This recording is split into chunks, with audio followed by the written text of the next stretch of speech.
Apa sih parasetamol itu? Parasetamol atau acetaminophen adalah obat analgesik untuk meredakan nyeri dan demam, seperti sakit kepala, nyeri haid, dan pegal-pegal. Dosis dan aturan pakai parasetamol.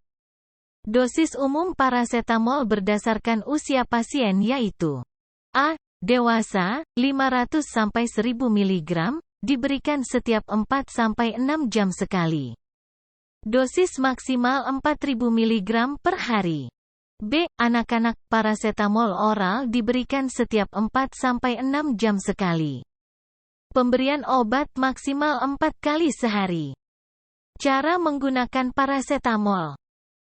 Berikut beberapa hal yang harus diperhatikan dalam menggunakan parasetamol seperti A. Jika ingin memberikan parasetamol untuk anak, pastikan menggunakan produk yang memang ditujukan untuk anak-anak. B. Untuk obat dalam bentuk cairan, ikuti petunjuk pada kemasan produk.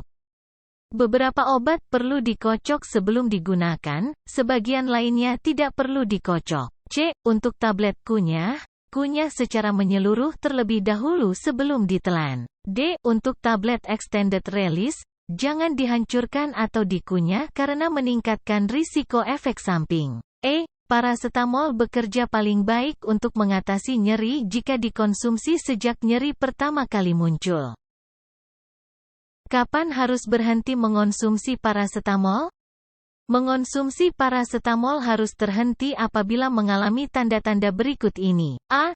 Masih demam setelah 3 hari penggunaan. B. Masih merasakan sakit setelah 7 hari penggunaan, atau 5 hari untuk anak. C. Mengalami ruam kulit, sakit kepala berkelanjutan, atau kemerahan atau pembengkakan. D. Jika gejala sakit yang dialami memburuk, atau jika memiliki gejala baru. Tes glukosa urin dapat menghasilkan hasil yang salah saat menggunakan parasetamol.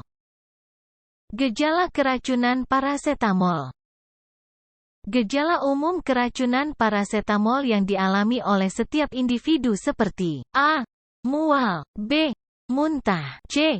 Kelesuan, D. Sakit perut, E. Kejang, F. Koma dan kematian.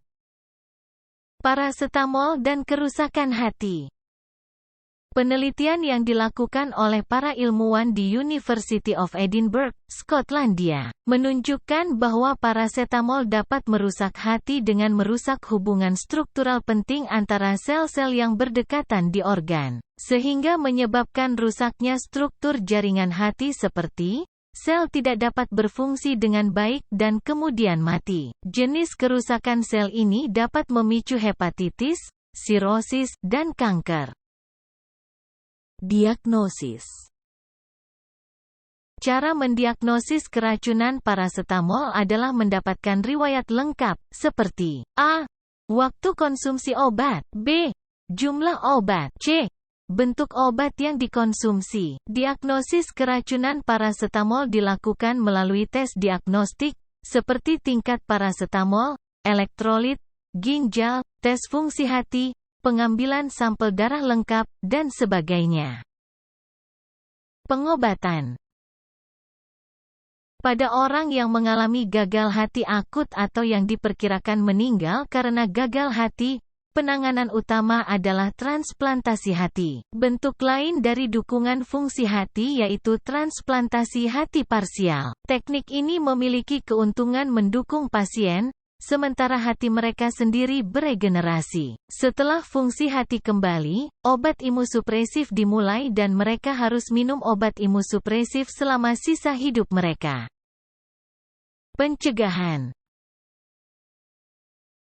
Ada beberapa cara yang dapat dilakukan untuk mencegah keracunan parasetamol.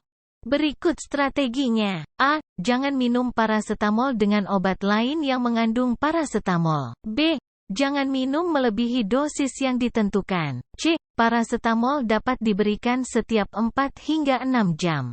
Namun, parasetamol tidak boleh diberikan lebih dari 4 dosis dalam periode 24 jam. D. Jauhkan parasetamol dari jangkauan anak-anak. E. Selalu simpan obat di tempat yang aman setelah digunakan. F. Hati-hati saat memberikan parasetamol pada anak. G. Parasetamol dapat diberikan pada anak sesuai dengan usia dan berat badan anak. H. Anak-anak tidak boleh diberi parasetamol lebih dari 48 jam berturut-turut tanpa saran medis.